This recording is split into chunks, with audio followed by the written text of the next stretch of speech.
नमस्ते दोस्तों, आपका हमारे चैनल पर स्वागत है। आज हम एक नए कहानी के साथ है, तो बिना किसी देरी के चलिए शुरुआत करते हैं। सच्चा प्रेम बहुत मुश्किल से मिलता है, क्योंकि आज के स्वार्थ से परिपूर्ण जीवन में दुनिया में सच्चे प्रेम का महत्व रह ही नहीं जाता।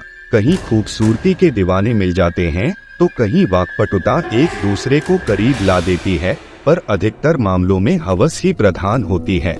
4 दिनों का साथ फिर चल दिए किसी और की तलाश में, दिल मिले ऐसा बहुत कम होता है, क्योंकि अगर दिल मिल गए तो वे कभी एक दूसरे से अलग हो ही नहीं सकते और निस्वार्थ भाव से अपने सुख की बलि देकर भी दूसरे के सुख की चाह को कायम रखते हैं। दुनिया भी तेजी से बदल रही है और आज दुनिया के सार्वभौमिकरण के कारण प्रेम रिश्तों की परिभाषा भी बदल रही है। हमारी संस्कृति, हमारे व्यवहार, कार्य आदि से दूसरे प्रभावित हो रहे हैं, तो दूसरों की इन बातों से हम भी आज गर्लफ्रेंड या बॉयफ्रेंड यार होना आम बात हो गई है। कुछ देशों में तो बस इसे यार दोस्त के रूप में देखा जाता है, पर कुछ देशों में इसका मतलब यार दोस्त से कुछ अलग या बढ़कर ही होता है। खैर, आज के समय में प्रेम करने के लिए, प्रेम दर्शाने के लिए लोगों के पास समय की भी कमी हो गई है। लोग सब कुछ चट मंगनी पट विवाह की तर्ज पर चाहते हैं। सूरज, जी हाँ यही नाम था उस लड़के का। उम्र कोई 19 से 20 की होगी, एकदम से दुबला पतला, पढ़ने में ठीक ठाक था, शहर में रहकर अपनी पढ़ाई कर रहा था। वह जिस महाविद्यालय में पढ़ाई करता था वह शहर से थोड़ा बाहर था और पूरी तरह से जंगल जैसे क्षेत्र में था। वह अपने महाविद्यालय के ही हॉस्टल में रहता था। वह जिस हॉस्टल में रहता था वह 5 मंजिला था। सूरज का कमरा 4थी मंजिल पर था। कभी अगर वह भूलवश अपने कमरे की खिड़कियां या दरवाजे को खुला छोड़ देता तो बंदर, गिलहरी आदि उनके कमरे में आ जाते। सूरज प्रतिदिन शाम को लगभग 5 बजे अपने कमरे से बाहर निकलकर बालकनी में बैठकर हारमोनियम बजाता और गुनगुनाता। उसे प्रकृति की गोद में होने का एहसास होता, जिससे उसके चेहरे पर बराबर प्रसन्नता छाई रहती और पढ़ने में भी खूब मन लगता। कभी अगर वह भूलवश अपने कमरे की खिड़कियां या दरवाजे को खुला छोड़ देता तो बंदर, गिलहरी आदि उनके कमरे में आ जाते। सूरज प्रतिदिन शाम को लगभग 5 बजे अपने कमरे से बाहर निकलकर बालकनी में बैठकर हारमोनियम बजाता और गुनगुनाता। उसे प्रकृति की गोद में होने का एहसास होता, जिससे उसके चेहरे पर बराबर प्रसन्नता छाई रहती और पढ़ने में भी खूब मन लगता। एक दिन जब वह बालकनी में बैठकर हारमोनियम बजा रहा था और सुमधुर आवाज में गुनगुना रहा था, तभी अचानक उसे पता नहीं क्यों ऐसा लगा कि कुछ दूरी पर एक जंगली पेड़ की ओट से कोई उसे देख रहा है। वह थोड़ा सकपका गया, पर थोड़ा संभलकर और हारमोनियम बजाना बंद करके गुनगुनाते हुए ही खड़ा होकर दूर उस पेड़ के आसपास देखने लगा, पर अब उसे वहाँ कोई दिखाई नहीं दे रहा था। उसने इसे अपने मन का वहम मान लिया तथा साथ में यह भी कि हो सकता है कोई छात्र आदि हो जो उधर घूमने गया हो, पर ऐसा संभव नहीं था क्योंकि वह पेड़ थोड़ा दूर था और उधर कभी भी कोई छात्र अकेले नहीं जाता था। हाँ, कभी कभी कुछ उत्साही छात्र जाते थे, पर वे भी टोली में। खैर, वह फिर से आकर बैठकर हारमोनियम बजाने लगा, पर अब उसका मन हारमोनियम बजाने और गुनगुनाने में न लगकर बार बार उसी पेड़ की ओर चला जाता। दूसरे दिन जब वह बालकनी में हारमोनियम लेकर बैठने ही जा रहा था, तभी अचानक उसका ध्यान उस जंगली पेड़ की तरफ चला गया, पर वहाँ उसे कोई नहीं दिखा। फिर वह बालकनी में बैठकर हारमोनियम बजाने लगा, पर पता नहीं क्यों हारमोनियम बजाते बजाते आज भी अचानक उसका ध्यान उधर जाने लगा।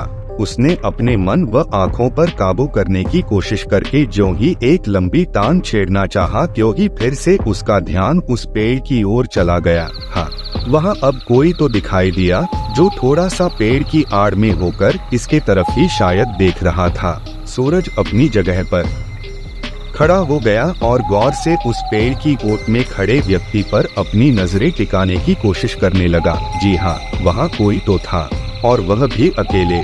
और इतना ही नहीं, यह भी सही बात थी कि वह सूरज को ही देख रहा था, पर अभी भी यह क्लियर नहीं हो पा रहा था कि कौन है, कोई बाहरी आदमी, कोई औरत या महाविद्यालय की ही कोई छात्र या छात्रा। रात को सूरज की नींद गायब थी।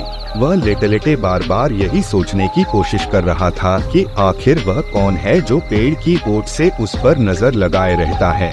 कहीं कोई गलत इरादे से तो उसे नहीं देख रहा। बहुत सारे अनर्गल सवाल भी अब उसके ज़हन में आने लगे थे। खैर कैसे भी करके सुबह में उसे हल्की सी नींद आई, पर लगभग 7 बजे उसके बगल वाले कमरे में रहने वाले बच्चे ने से हाथ लगाकर उसे जगा दिया। उसे कुछ काम था। सूरज जगकर अपने दरवाजे की किवाड़ खोला और उस बच्चे द्वारा कुछ मांगने पर उसे दे दिया। फिर वह जम्भाई लेते हुए बालकनी में आ गया। अरे यह क्या, इतनी सुबह। फिर उस पेड़ के पीछे उसे कोई दिखाई दिया, पर आज वह व्यक्ति ऐसा लग रहा था कि हाथ के इशारे से उसे बुला रहा हो। दूरी थोड़ी अधिक थी और छोटे छोटे झुरमुट और पेड़ आदि भी तो थे, इसलिए कौन है यह स्पष्ट नहीं हो पा रहा था। खैर अब सूरज पूरी तरह से तल्लीन होकर उस पेड़ के पास ही देखने लगा था। धीरे धीरे सूरज के मन एकाग्रता और शरीर की बेचैनी बढ़नी शुरू हो गई थी और अब उसे ऐसा लग रहा था कि उस पेड़ के पास कोई किशोरी खड़ी है जो हाथ के इशारे से उसे बुला रही है। सूरज को पता नहीं अब क्या होने लगा था। उसका दिमाग काम करना बंद कर दिया था। वह क्या करे क्या ना करे अब उसके हाथ में नहीं था। अचानक सूरज को आभास हुआ कि वह यहाँ से आराम से कूदकर उस बाला के पास जा सकता है। पता नहीं उसकी मानसिकता कैसे इतना बदल गई कि वह आव देखा नताव और अचानक उस चौथे मंजिल के बालकनी से छलांग लगा दी। छलांग लगाते ही उसे ऐसा लगा कि पेड़ के पास खड़ी लड़की अचानक उड़कर उसके पास आ गई और उसे थामकर उसी पेड़ के पास लेकर चली गई। यह सब इतना जल्दी हुआ कि सूरज कुछ भी समझ नहीं पाया। पेड़ के पास जाकर सूरज एक बिछड़े प्रेमी की तरह गुनगुनाने लगा और वह बाला मंद मंद मुस्कान के साथ थिरकने लगी। सूरज तो पूरी तरह से खोया हुआ था। उसे कुछ भी पता नहीं चल रहा था वह कौन है और कैसे यहाँ आ गया।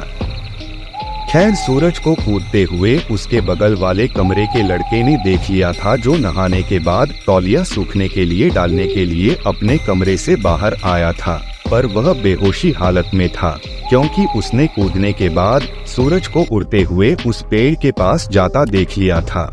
उसे अपनी आंखों पर विश्वास ही नहीं हो रहा था क्योंकि उसने जो देखा था वह बस काल्पनिकता में ही संभव था।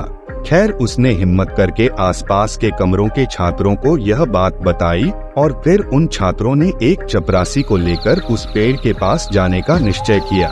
उस पेड़ के पास पहुंचकर छात्रों ने देखा कि सूरज तो प्रसन्न मन से गाए जा रहा था, पर उसके हाव भाव से ऐसा लग रहा था कि वह गाना अकेले नहीं किसी और के साथ गा रहा है। छात्रों को वहां देखकर भी सूरज पर कोई असर नहीं हुआ।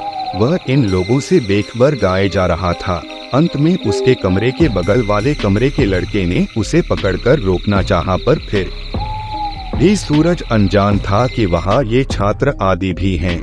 अचानक सूरज का गाना बंद हो गया और वह तेज आवाज में चिल्लाया, कहाँ गई तुम? देखो, आँख मिचौली न खेलो, मेरे सामने आओ। इसके बाद एक दो और छात्रों ने सूरज को पकड़कर वहां बैठाने की कोशिश करने लगे, पर सूरज तो बस चिल्लाए जा रहा था, कहाँ गई तुम? अचानक चपरासी ने वहीं किसी पौधे के एक दो पत्तों को तोड़कर मसला और उसे सूरज को सूंघा दिया। सूरज तो बहुत ही जोर की छींक आई और वह अब होश में आने लगा था। वह कौन है अब उसे इसका भान हो चुका था। उसे वहाँ अपने को पाकर बहुत हैरानी हुई। फिर उन छात्रों से पूछने लगा कि हम लोग यहाँ कब आ गए? मैं तो अपनी बालकनी में था, फिर यहाँ कैसे? फिर उसे थोड़ा सा याद आया कि वह तो बालकनी से कूदा था और कोई बाला उसे यहाँ आई थी, पर उसने कुछ बोला नहीं। खैर छात्रों ने उसे चलने के लिए कहा और साथ ही यह भी कहा कि बस ऐसे ही आ गए थे, तुमने ही तो चलने के लिए कहा था। फिर छात्रों ने उसे बातों में उलझा लिया और उसके प्रश्नों का जवाब ठीक से न देकर घुमा दिए। खैर अब दोनों एक दूसरे यानी छात्र और सूरज से कुछ छिपा रहे थे। सूरज उन छात्रों के साथ हॉस्टल में आया। सभी लगभग घंटों तक बैठे रहे, कोई पढ़ने नहीं गया। चपरासी भी सूरज के कमरे में ही बैठा था। वह कुछ कहना चाह रहा था पर कह नहीं पा रहा था।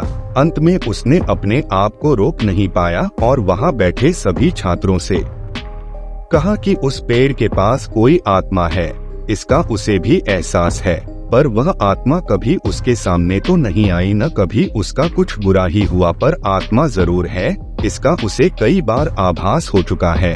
अगर आपको यह वीडियो पसंद आया तो लाइक करें और अपने विचार कमेंट सेक्शन में साझा करें। हमारे चैनल को सब्सक्राइब करना न भूलें ताकि आप हमारी आने वाली वीडियोस से अपडेट रह सकें। धन्यवाद दोस्तों।